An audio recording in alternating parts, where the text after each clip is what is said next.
Good afternoon, Georgetown. It is Wednesday, which means it's time for our midweek newsreel. We have 3 items for your consideration today, and each one of them relate to driving by or stopping in. In fact, it's been so busy this morning with people driving through this video shoot that this is our 4th take. So number 1, our giving envelopes are outside the church office. They're alphabetized, and you are welcome to stop in and pick them up. If you recognize someone in your small group or someone in your orbit of relationships and want to pick up their envelopes and drop them off to them, we welcome you to feel free to do that. Yet another way that you can connect with members of the body here. Number 2, it is the Christmas season, and Georgetown has a long history of missionary support at this time of year. We don't have a missionary tree in the gathering area this year, but we have a safe stretch of garland here, and on each one of the sections of garland you'll notice a plastic tag with a word for the season on it, as well as a text. And the back side of that is blank, and we welcome you to write a note to the missionaries and then drop that off in the church office, or you can mail it back. If you want to make a financial donation as part of that, we welcome and encourage that as well. But here's a way of sending a note and a gift of encouragement to our missionaries.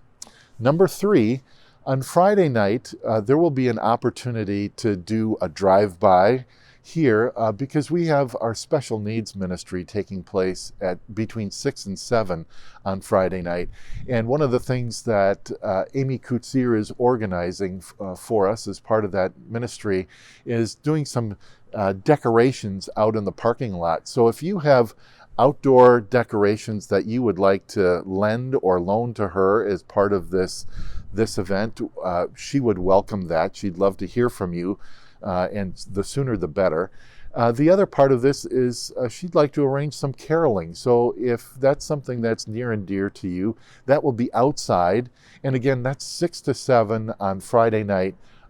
Special Needs Ministry is not a high-profile ministry at Georgetown, but it is deeply embedded in who we are, in our history. And it's so wonderful that this ministry, which began as a ministry to Georgetown families, has begun to touch so many more outside of Georgetown. In fact, the vast majority of people who are involved in this are tied into the community and not just our local congregation. So if you want to see this, if you want to participate, if you want to help, please contact Amy Kutsier. It is the season of Advent. Advent means appearing. And in that season, we are watchful and we are waiting. And we remember that God joins us in the thick and in the thin of life. So when darkness feels like it prevails, we are reminded that the little Christ light that comes into our lives, into our hearts, that is being born in us, makes all the difference in the world, not just for us, but for the whole world.